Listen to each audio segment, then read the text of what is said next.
Welcome to the Everyday Epigenetics Raw, Real, Relatable podcast.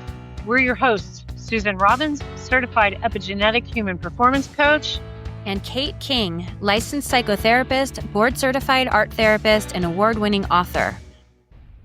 Together, we bring two perspectives, two styles, and one shared passion for epigenetics. On this podcast, we delve into topics such as environment, nutrition, fitness, mindset, social dynamics, and trauma as they pertain to epigenetic expression in a way that's relatable to everyone. We recognize that everyone's needs are unique. There are no one-size-fits-all solutions for your mind, body, and heart. The true magic lies within you. So if you're ready to create a radiant life through epigenetics and reclaim your authentic self, then buckle up. Here we go. Welcome to the Everyday Epigenetics Raw, Real, Relatable podcast. We are your hosts. I am certified epigenetic human performance coach, Susan Robbins, and I am here with the lovely Kate King, licensed psychotherapist, board-certified art therapist, and award-winning author. So this is a place where we talk about everything, lifestyle and environment, and how it relates to our genetic expression. And we've talked about fear. We've talked about love. Now we're going to talk about changing your life by changing your genetic expression. People wonder, what really is it? What does it mean to say, I'm making lifestyle changes? Does it mean I'm going to work out? Does it mean I'm going to change my diet? Does it mean looking at relationships differently? It means everything, all of that. And we're going to discuss that today. What Kate and I both talked about before we started recording this, we both hear it from clients that we work with.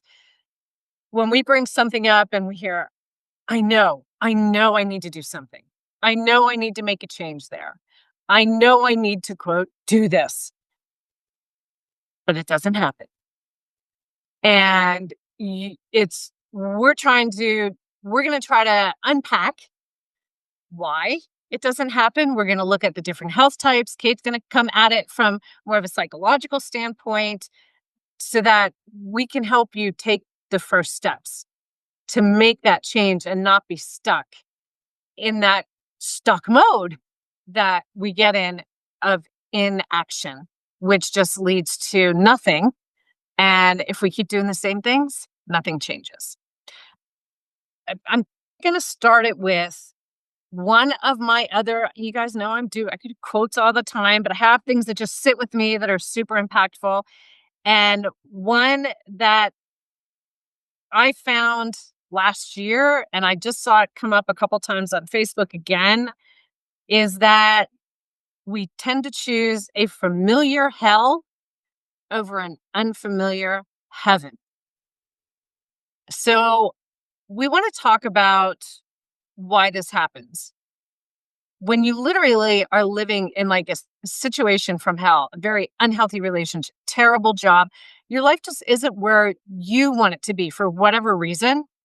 And right over here on the other side, it's like you're looking across this little creek that you have to get across, and there's rocks you can walk on. Might be a little bit treacherous, but you can make it to the other side. But you choose to stay on that side, even though the other side is blue. I say this because I've been hiking, blooming and beautiful and filled with flowers that just have this so much promise, except you're stuck in the mud on the other side. Go ahead, Kate. You can start on the psychological part. Why don't you start unpacking the suitcase? Sounds good. Hey, everybody. Hope everybody's having a good day out there. I think probably more than a few of you can relate to this idea of, gosh, I know I've got inflammation, or I know I keep being attracted to the wrong person or the same relationships. I know I need to change, but I'm somehow not getting there.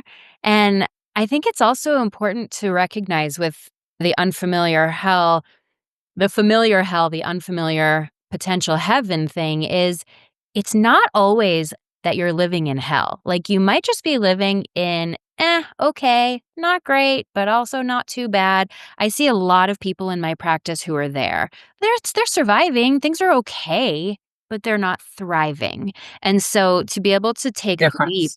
between life's okay, there's some issues, I'm not super happy, but I'm not super down either, right? Because oftentimes it does take people to rock bottom for them to really make change, but it doesn't have to. The idea here, especially with changing your lifestyle to change your life, is to nip some of these things before you get to rock bottom so that you don't have severe depressive disorder or cancer or some kind of huge illness that then is a wake up call.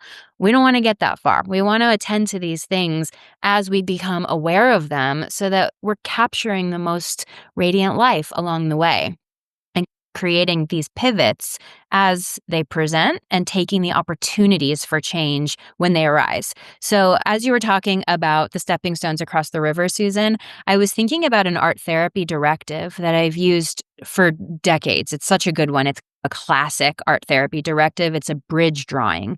And so I'll do this with clients who are navigating change or kind of understanding I'm here right now and I have to get to the point where I can be somewhere else. And what I'll have them do is create a drawing of a bridge that represents on the left side of the page, they represent metaphorically like where are you now? Does it feel like a bog or is there a storm going on or is it just a heavy fog? Are you alone? Is it cold and dark? And then where do you want to be on the right side of the page? That would be the maybe unfamiliar version of heaven that you're working towards. Maybe blooming flowers, like you said, or blue sky. Maybe there's groups of relationships over there that feel better. Maybe there's a sense of levity or buoyancy or freedom over there. And then together we create the bridge. And so in art Mhm. therapy, everything is always steeped in metaphor. And so the bridge represents how it feels to go from here to there. So sometimes if people feel really resourced and really ready, they create a rock solid bridge. They're like, this feels great. I could walk across this thing with my eyes closed. There are handrails, like it's in perfect shape. And other times people create those sort of like Tibetan swinging bridges where if you are not careful, you're going to fall to your death. They feel really scary. They feel unstable. So the bridge from here to there is really indicative of where you're at in your internal process, maybe with your physical health as well. How supported you feel? What are the conditions that you find yourself at in your life facing this obstacle and this potential for change? And then I'll have people put themselves somewhere in on this bridge in this drawing. Like, Mhm. are you stuck in that bog in the familiar Sand. yeah, like, just really draw yourself, like, depict what that looks like. Oftentimes, people are somewhere on the bridge where they're like, "I've been moving toward what I want, but I'm frozen solid because this is one of those swinging bridges, and I am gonna have to take a leap." And so this can be just a helpful metaphor for people who like creative imagery and visual imagery to help them process. And I think it's important, too, that we talk about just the word change there are so many people who really avoid change. It's so uncomfortable for them. It can be paralyzing, it can be terrifying. And there's other people, maybe the more impulsive people, maybe the activators among us who are like, I love change. Change is fresh and new and feels exciting and feels like novelty. So I think it's crucial to really identify here for all of you listeners. Like, there's going to be some of you who are terrified of this idea, others who might be a little too impulsive about it. And then there's everything in between, right? So if you're afraid of change or if you feel resistant to it, it could be your temperament. Maybe, Susan, you can speak to certain health types who might be more resistant to change and a little more complacent. But it also could be that there's some unhealed trauma there, some patterns that you haven't really worked with yet that are standing in your way. You are standing in your own way by not facilitating the inner work and the inner healing that it takes to free yourself from what the familiar past is.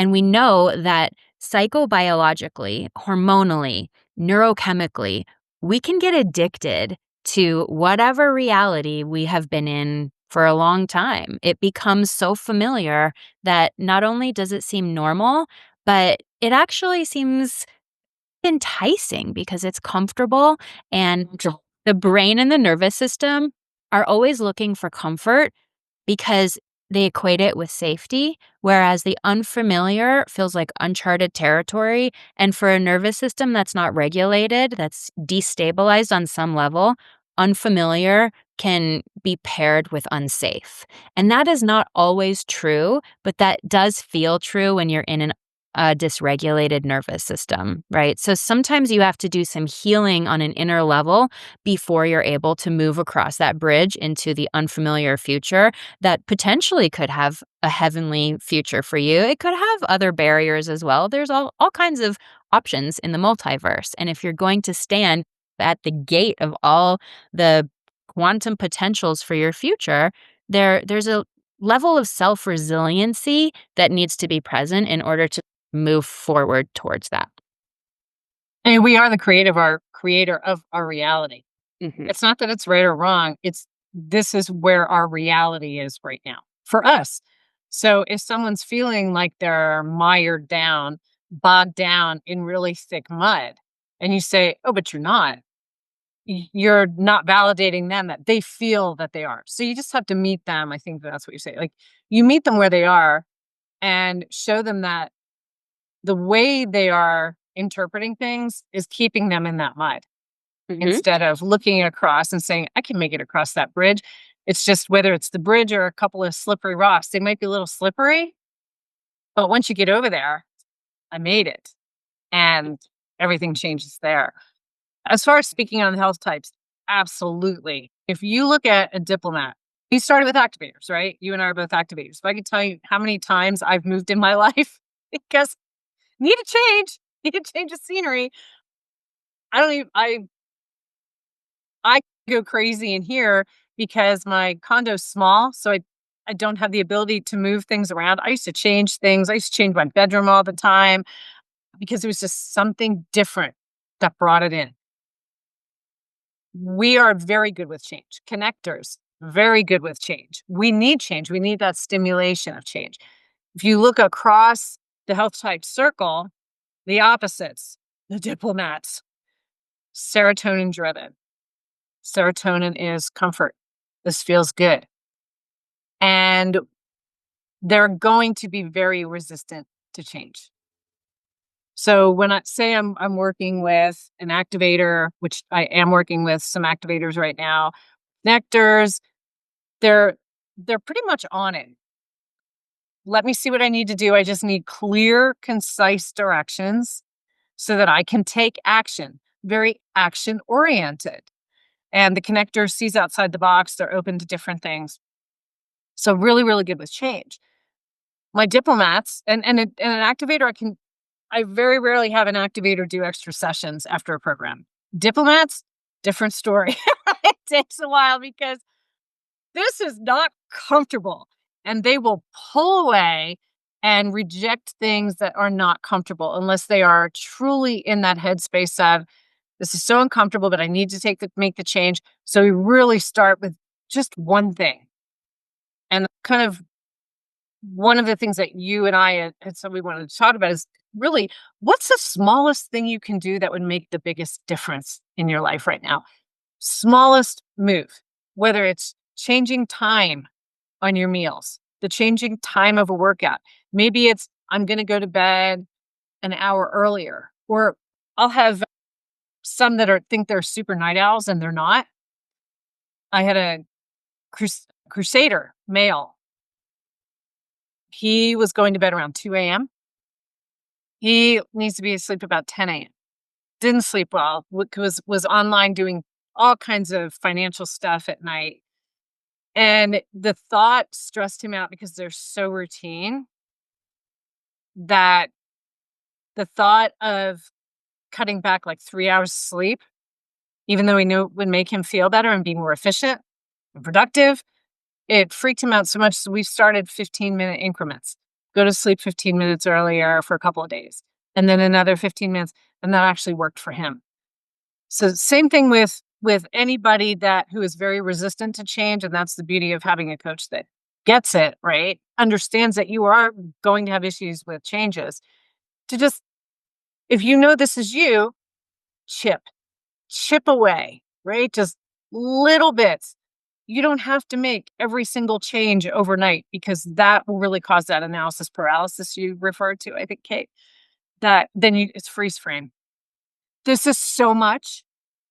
This feels so uncomfortable. Everything's changing at once, and a diplomat's environment is their top priority because if that's really out of sync, there's more discomfort. So if you have anything in the environment changing, getting rid of clutter, even though it's something that can make a massive change in lifestyle, just getting rid of clutter, the thought of tackling a closet or a big pile is very daunting.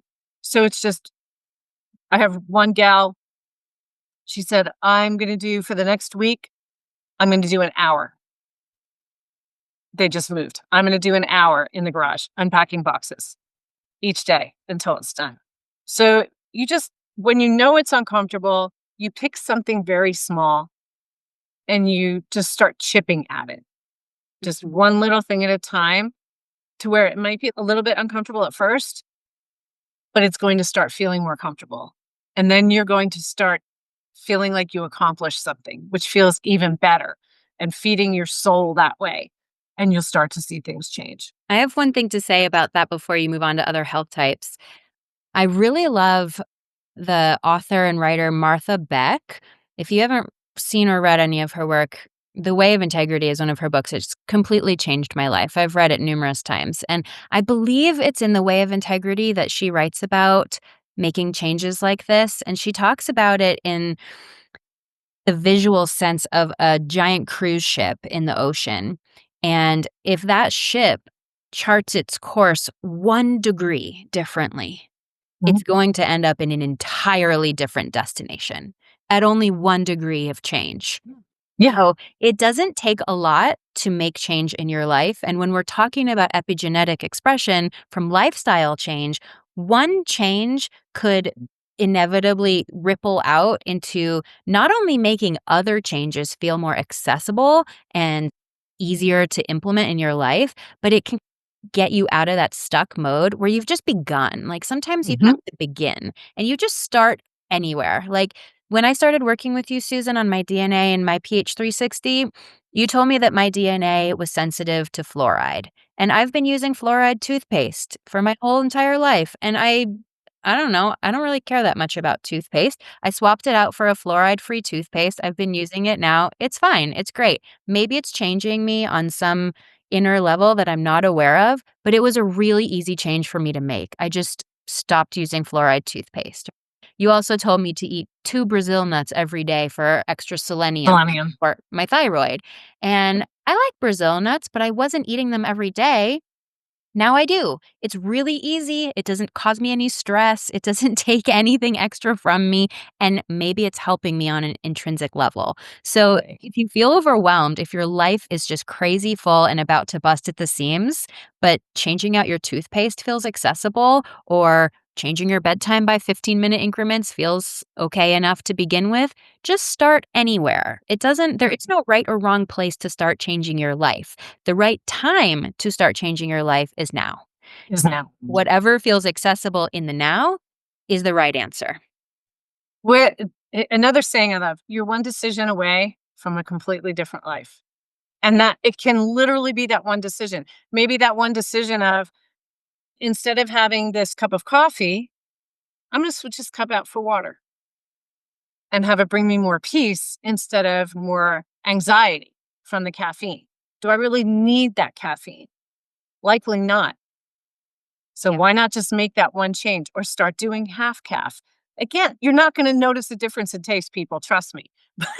But just that one little change.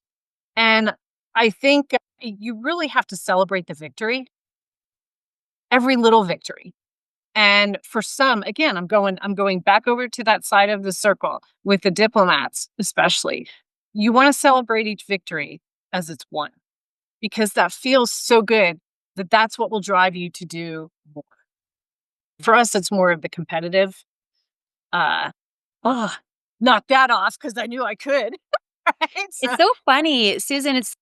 I feel very straddled across you, this you circle are. because my primary is activator and my secondary is diplomat. And so I really And it's so funny, I show up this way paradoxically in a lot of different health and personality inventories. Some personality types don't even really type me very well because I think I'm paradoxical in ways like this. And so I can relate to both being an activator, an agent of change, a go-getter, but as my freestyle competition coach would tell you, I don't compete. I don't care about competition. I remember him, like, putting his hands on my shoulders and looking me in the eye and being like, "Care. Care if you get a medal. Care if you win." And I was like, "I don't care. I just Here for the fun. it's fun. I'm doing this because I like it. I'm not doing this to win." And so it's even though I'm an activator, I lack a competitive bone in my body. I just don't have it. I think it's the placement. I think it's the placement also with the connector. It's really I just wanna have fun. But the funny thing on my profile, I noticed because I just looked at it, I've had this thing for almost 5 years, and I look at it all the time. And when I delved deeper into the fitness part, it said may not be the best for competitive sports. And I thought, I used to live by the whiteboard at CrossFit, live by it. I remember, oh my gosh, this was like 2016 or 2017, the CrossFit Open. And I was in women, I think it was 50 to 55, Montana, scaled. I wasn't doing RX at the time. But after the first WOD, I was like 7 points, 7 or 11 points with ahead of everybody else. But I think I was the only one that finished it. I can't remember, or there might have been one other person, but I think I was the only one that finished it. And so I thought, "Oh my god, I'm gonna hold on to this the rest of the competition." I remember crying. I was so stressed out because I can't give this up. I can't give this up. I did stay in first to the end. And I was sick as a dog in the last one. At the last one, sick as a dog, and I pushed through it. So I thought, I'm not gonna lose. I can't lose. I lost the lesson, and it was to just let go. But interestingly enough, seeing that in the profile that I like Liam like you, I just want to have fun. I've moved into more of that. I'm more competitive with myself now, just in accomplishing what I want to accomplish, but it has to be fun. I don't. So it's just funny uh, how differently we live because I don't run off the diplomat brain. I'm so activator connector. With just want to have fun, but I want to win. Like Yeah. that's And I feel if I have my diplomat needs met, then I can activate the activator power, right? But yeah. I'm We have to get in the comfort. and I'm not impulsive, right? So many activators might be impulsive. I don't do things with thinking them through and making sure that it feels like the right decision. And that process can happen incredibly fast in my system. Like when it's a yes, I know it's a yes, but if Yeah. not a yes, I don't act on it. So I think it's just this is why it's beneficial to work with you, Susan, and understand the pH 360 breakdown and what your secondary is and maybe even your tertiary so that if you're not like you don't fit neatly and cleanly into one bucket, this is why. And I Yeah. also will say when it comes to change and people's resistance to change or their headfirst leaping toward change, everything we do, and we'll talk about this in a future podcast we're going to be recording about internal family systems therapy and parts work. This is a modality that I use a lot because it's so incredibly powerful and beneficial. So, every single thing we do in our life and don't do is serving us on some level. It's adaptive. And when I say adaptive, Mhm. it means that we have adapted to a perspective of either doing or not doing that thing because on some inner level, our system has learned that's how we stay safe, that's how we thrive. And so if change feels really scary for you, it could be an adaptive response to change that on some level, at some point in your life, change didn't go so well. Maybe your parents had a divorce early on and going back and forth between their households was really traumatic for you, right? Or maybe you took a huge leap at work and you didn't grow wings on the way down and you crash landed and it didn't go well. You got fired. You got Right? fired. Fired from that position you took a chance on. And so your system was like, ooh, we're not going to do that again. That doesn't work. And so you've adapted to avoid or resist change because of your life experiences, right?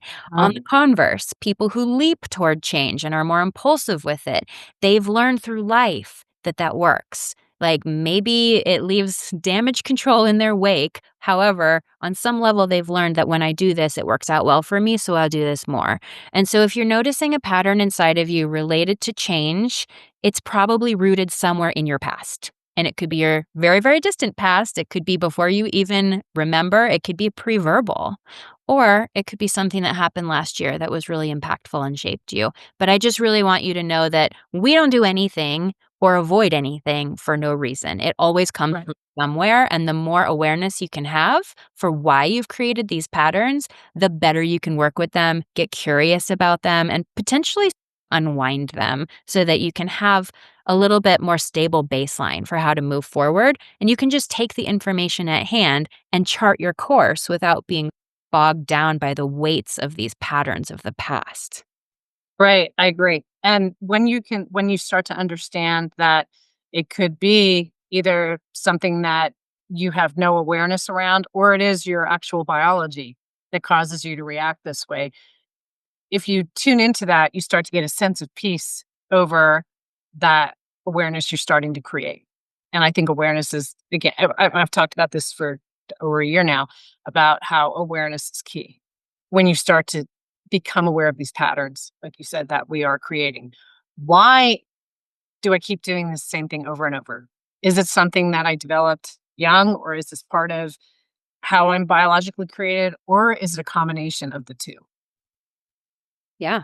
And I think autopilot is something to look out for here because if you have been doing the same thing for so long that it's actually just become habitual, you're no longer choosing it. Your body is just so familiar with it. It's firing those neurons and those synapses are connecting you to that behavior unconsciously. It's like you don't use a spoon and think about how to get that spoon into your mouth the way you did when you first learned when you were like 2 or 3 years old. I don't know if Mhm. anyone here has a little one, but if you have a toddler, using a spoon is really hard in the beginning. Like, they miss a lot, and they end up with baby food on their face because their brain hasn't really adapted to the point where using a spoon is automatic. And now, as an adult, most of us can do it with our eyes closed or while we're reading a book.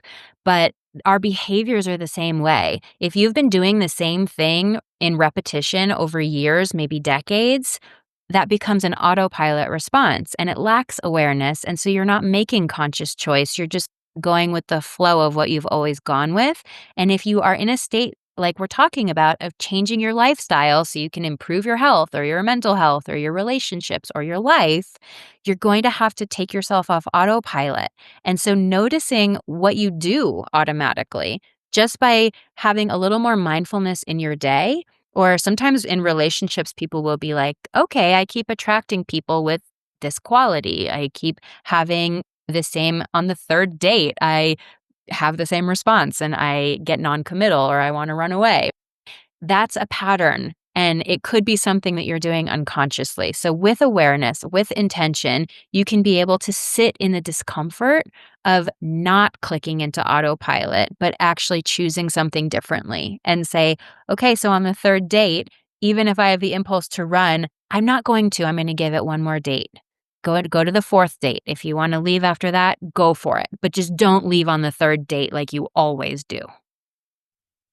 I think it's also the ego protecting us. That's what the ego's for, right? Yeah. And again, and that's all around safety. It's meant to protect us, but it keeps us stuck. So Hmm. when you can create that awareness that this is my ego talking here, and it's all about the comfort, it's all about this is where my safety lies. But how safe really are you? Hmm. And what does safety do? That creates that existing and keeps you from thriving. Hmm. We need to fully live and let go. And when you let go of the things that you think are just here to protect you, that's when you really start to live life. Yes. Because how many people are in situations where they're literally existing through life, like you said, on autopilot, just doing the same things, the same routines, and they're not happy. And they talk about not being happy. And they're the ones who I'll listen to you vent for a bit, but nothing's changed in 5 years. You're still venting about the same thing. When are you going to take that step, that first step towards getting out of where you're not happy? Because we are put on the face of this earth to have joy in our life. And we talked about that when we recorded with the Eddies last week about having joy. It's the circle of life, we call it, where it looks like a pie and there's you've got relationships, love, fitness, food. Joy is one of those pieces of the pie. Well, why is that? If you don't have joy, it's affecting all of those other pieces. Whereas one of those pieces affecting the joy. It all plays together. So the more you create awareness around what is something that's so out of sync for me and seems daunting, but just this one change I can make and tell the ego to shut the F up. Like, I got this, man. It's got to be a man. Trying to Yeah. protect. I've got this. I got this, bro.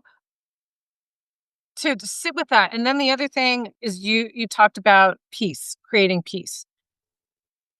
When we're not feeling joy, when we're not where we're supposed to be for whatever reason, it is an angst. How many people do you know on anti-anxiety meds? Kids. It's crazy. Depression. Depression meds. Bipolar. Yeah, it's just it blows my mind.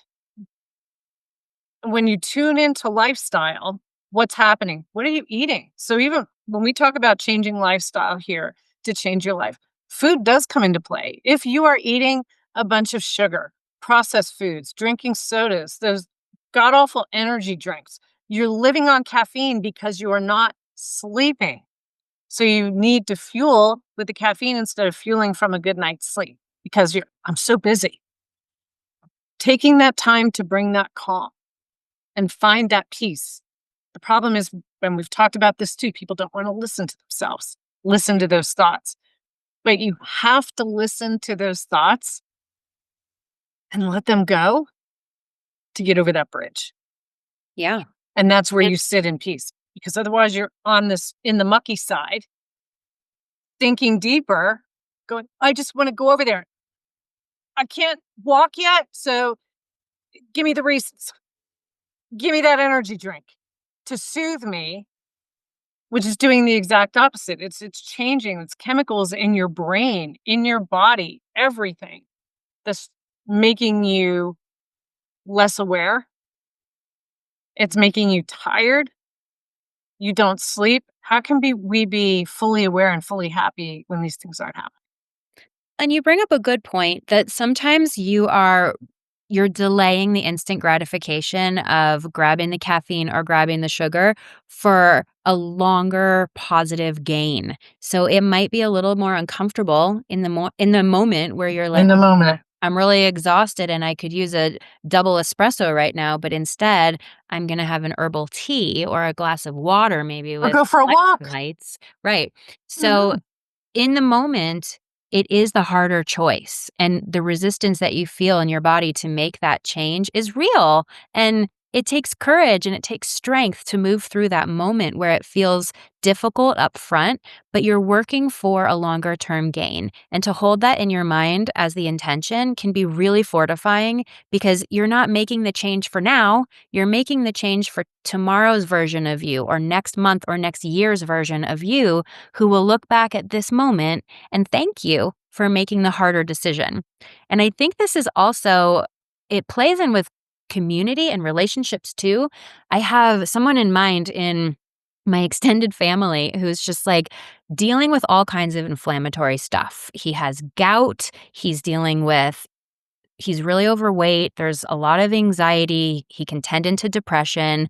And so he knows he has inflammatory stuff that's affecting his physical and his mental bodies.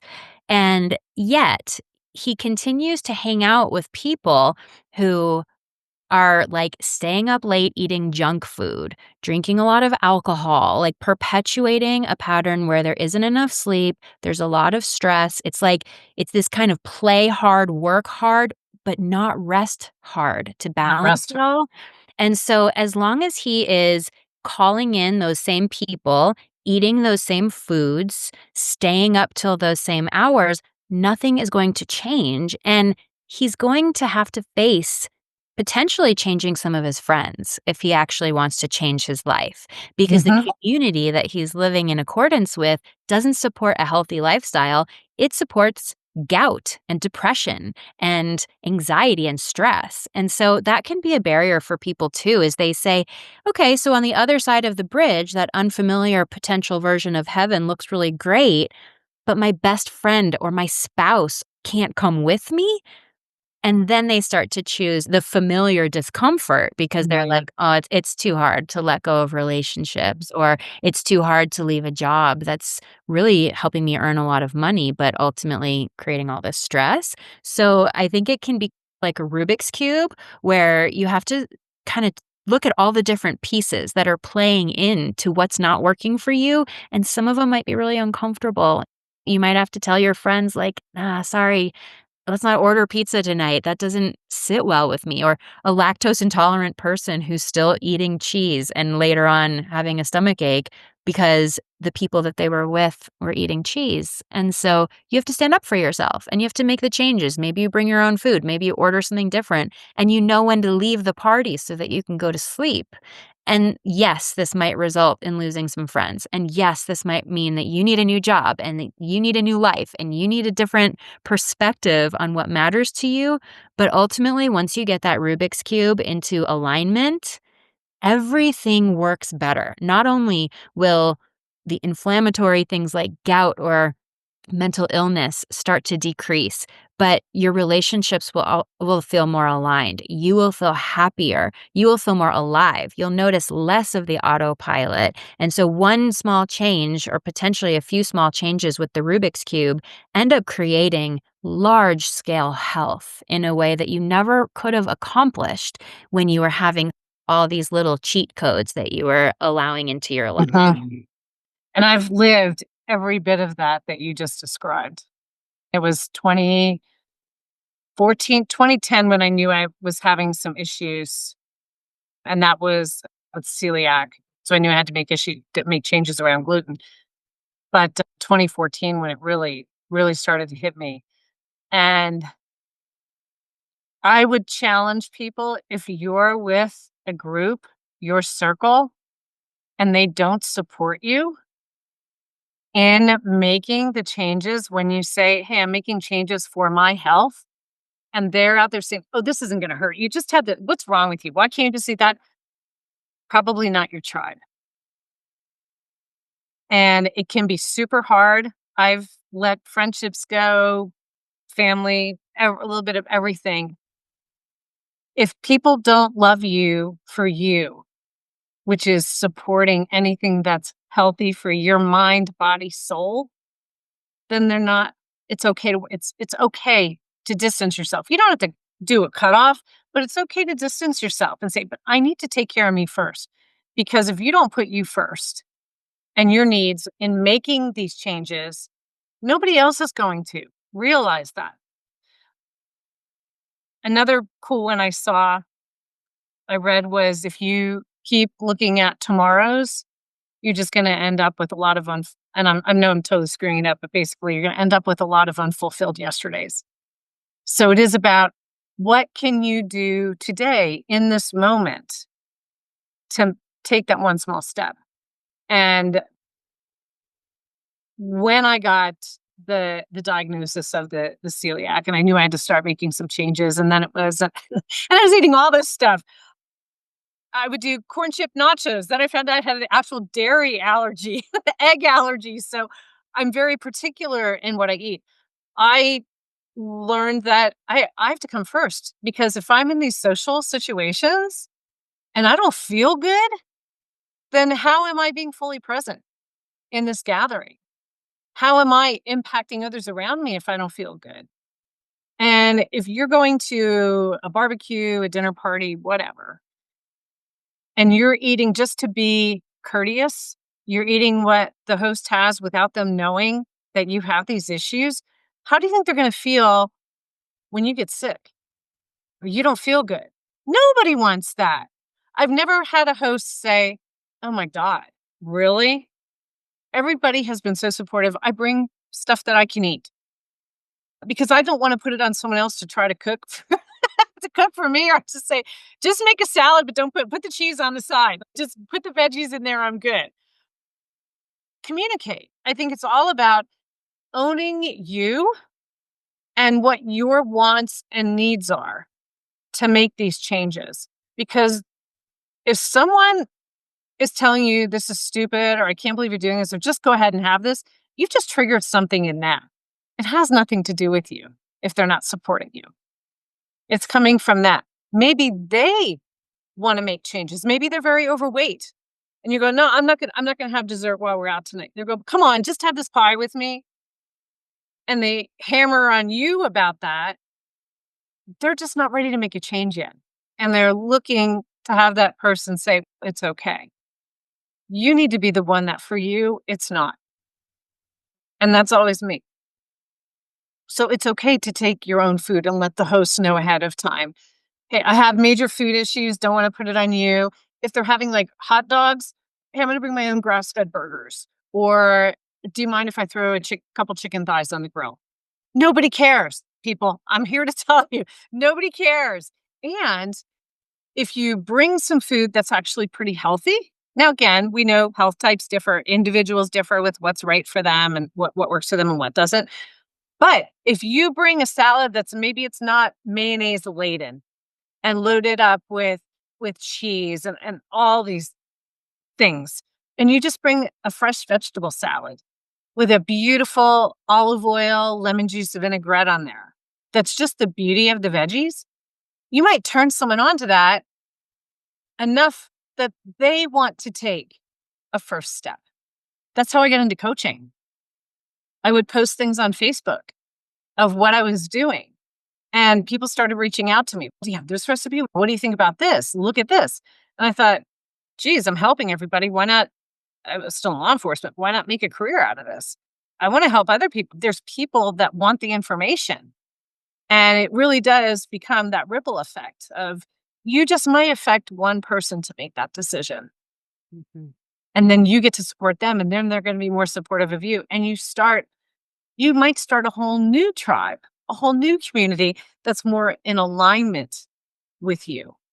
And that helps you to keep moving forward as opposed to those communities, like you said, that keep you stuck on that other side of the bridge, Very just stuck in that mud. It's look for that support. Mhm. I see the best results in my people that have somebody, not just me, but sometimes it is just me. But when they have a spouse, like we had on my client and her husband, we're gonna have coming out soon. And the support from him, from her whole family was so phenomenal. She's had so much success and no no pushback from it. Mhm. And it's just allowing her to be her. And Yeah. that's what we need to do is not just meet other people where they are, but meet ourselves where we are enough to take that step. Go ahead. Yeah, and I think in addition to support, change requires consistency, especially if it's with these little things. If you're making a huge change that's going to feel like a break in the earth, right? If you're going to divorce your spouse or change your career path, that's a little bit easier sometimes because everything is so different that you're so awake. You're so alert to the change, and you don't have to remind yourself that you're in a change because it's so evident to every aspect of your being. Whereas if you're working on trying to eat maybe lower inflammation foods, or if you're working on maybe self-reflecting or having more accountability in your life so you're not projecting blame, these are things that require consistency.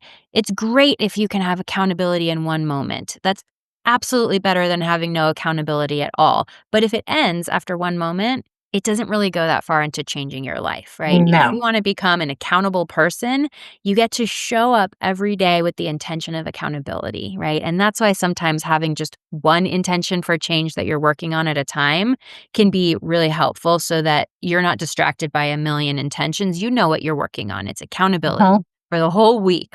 And maybe you have markers where you say, I'm going to shoot for accountability once a day. And every time I feel it, I'm going to thank myself for doing it. I'm going to notice it. I'm going to notice how it feels in my body, taking responsibility for myself. And maybe it's about saying no to certain foods, right? Every time you say no to it and you make a healthier choice, you feel proud of yourself. So, having support from the people in your life so that you can then be consistent for yourself is like a chain reaction that ultimately benefits you. And it also models for people around you. It shows people what it looks like to Mhm. actually work on yourself and really Yeah. make a commitment to yourself and to your health that will last in the long run. And the more you make these healthy decisions, the more habituated they become and the less challenging they become because they just become who you are, right? Who you are working hard to be now is the person in the future who you will be with ease.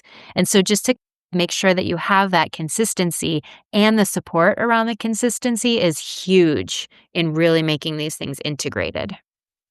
I think so often we're fighting against who we actually are because of who we've been told to be or taught to be and Mhm. not how we were created. Yeah. So when I work with people and they start making the changes, it does become easier because it's, wow, this is the rhythm I'm supposed to be in. This always, I thought this felt good, but it wasn't supposed to feel good. It wasn't supposed to feel good to sleep in.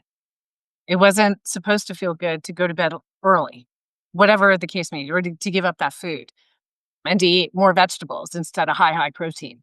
It just never sat right with me. Now it does.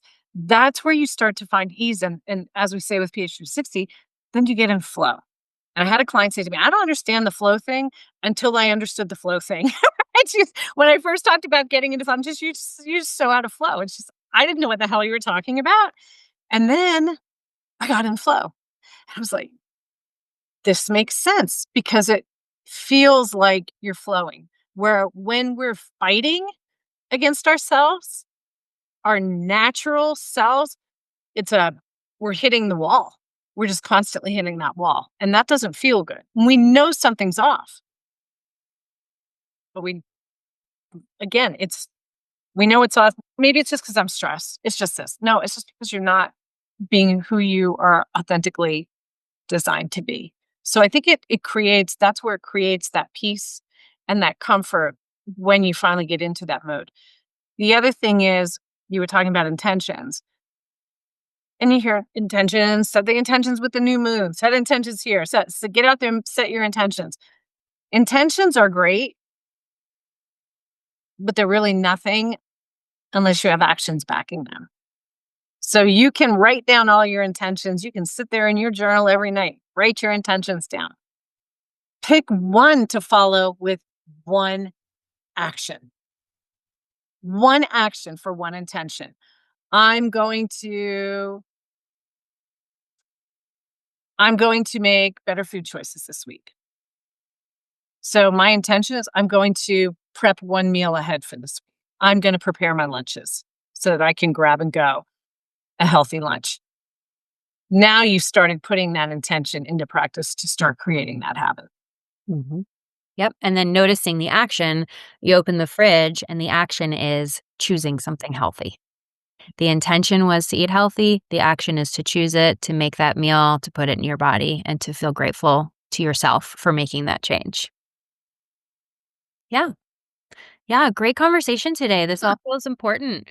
I Yeah, hope I I hope agree. it's helpful to listeners as you're listening along. I hope you're finding aspects where you're like, "Oh, that feels doable. That feels attainable. I could do that."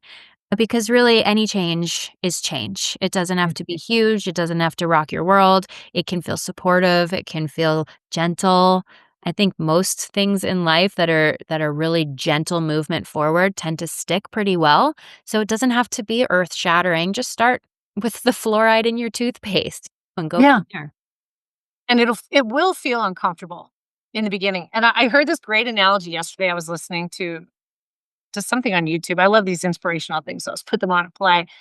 And it was about how when when you feel the most uncomfortable, God's getting you ready for something amazing. And the analogy this person used was think of birthing a baby, which is going to be a wonderful thing. You're bringing a child into the world, but you have to go through labor before it gets there. Do you sit there? And they said, Are you in the middle of a childbirth when they're saying, "Push, push," you're like, "No, I'm out. I'm done. Leave it in there." Walk away? No, you follow it through. And I just thought that was a really great analogy to know that that bit of discomfort, really think about that. It's birthing something new for you that's going to be more beautiful than what you're dealing with right now. And I loved that. I love analogies, and I just love that, and that really sat with me that the more uncomfortable you can be. Now, I've never given birth, so I don't know how bad it is, but I can imagine. I've had some injuries that probably but but everything we go through where there's a darkness or it feels like a darkness and it feels so daunting, get past it. Take that one little place to get past it, and the light is so much brighter than where you've been. So, thank you so much. Just start. Just begin where you are with what you have, with what feels capable inside of you today. Right now is the best moment to make change at any magnitude. Any change that you make in this moment is change, and it all counts. And then you as you've just listened to, Kate and I both work with clients to create change, healthy change. Hers for the mind, mine for the body, mind, soul. And if you've listened to us, we've had to do it with ourselves. And this you just heard some of the struggles we've had with it and where it's things some things are easier, but nobody's perfect here. Celebrate each little change you make. Celebrate that you did that. Make that feel good. Celebrate you, and that will help you to keep moving forward. And if you need help further, hit us up. We're So, here. we're All here. right. Should we do our closing question? Oh, yeah. Okay. I'll ask you, and then you can ask me. For those of you who haven't heard this before, we end every podcast with the same question to help bring the intention of creating a radiant life through epigenetics into our life and into the guests that we interview. So, Susan, what are you doing today in this moment to cultivate a radiant life through epigenetics? Because I do so much every day. So I forgot we were going to ask this question. I'm like a deer in the headlights. Of course, it's always what I feed myself. So I'm already thinking about when we hang up here, what's my snack going to be to carry me into my workout at 2 o'clock. So that the other thing for me, because I didn't have it for so long, is just sleep, is good quality sleep. I had another phenomenal night of sleep. My recovery is amazing. My heart rate variability went from, geez, in the 30s just a couple months ago. I'm at an average of 66 now.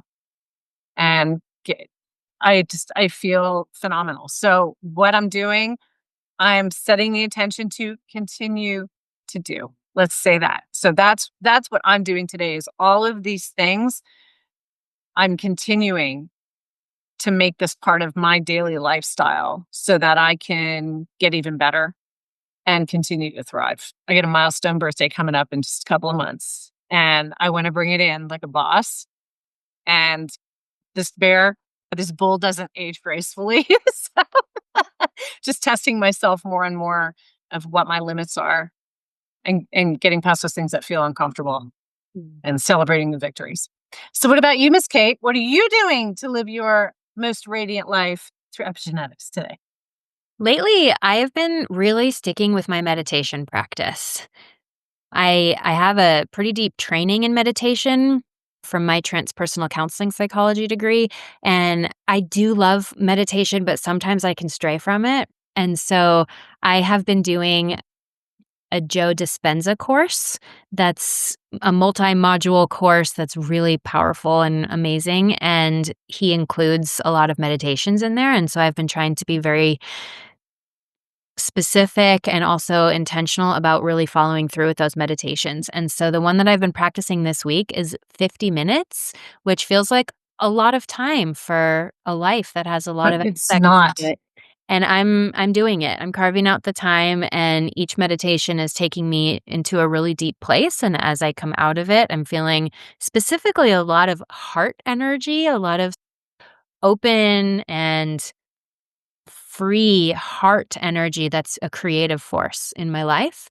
So I'm meditating for my radiant life this week. I love it. I That is a huge thing for me, and activators, it's the second to last priority for us is the mind. And that really was a big one for me getting there. I meditate at night, but I brought it into my mornings, and it can be anywhere from 30 minutes to 90 minutes. And when I come out of it, like I wake up and then a lot of times I put my little red light canopy over me. But it is just such to start your day with peace instead of, all right, what do I have to do? No, I don't do it on days I get to hike because I'm out the door. But on my work week, my work days, absolutely. And I think this is what you say. Like it's just you feel lighter, you feel brighter, right? It's just a beautiful way to bring that into your day and just turn everything off that we all these things we think about that we have to do. And so I love that for you that you're getting into that because I've been doing that for about a year and a half now. And it's a huge part of my day. And I love Dispenza as well. He's one of my morning regulars. That didn't sound good. All Yeah. right. Thanks, everyone, for being here today with us. Yeah. If you want to reach out to either of us, everything is in the show notes. Give us your questions, comments, and let us know what you'd like to hear from us in the future. This show is for you. So thank you so much for listening. Get out there, make it a great day, be your most authentic selves, and make one small change today for your future. Thank you. Thank you so much for tuning into our podcast. If you enjoyed this week's episode, we'd love for you to share it, leave a review or comment, and subscribe wherever you listen to podcasts. Help us get this information out to everyone who could benefit, and we'll keep bringing you the content you crave. You can also check out our podcast site at everydayepigenetics.co and sign up for our newsletter to stay updated on upcoming episodes. The link is in the show notes. If you're interested in DNA or epigenetic coaching with Susan, or Radiant Life Coaching for deep inner work with Kate, our contact info is in the show notes below. Now go and make it a great day and let your most authentic self shine.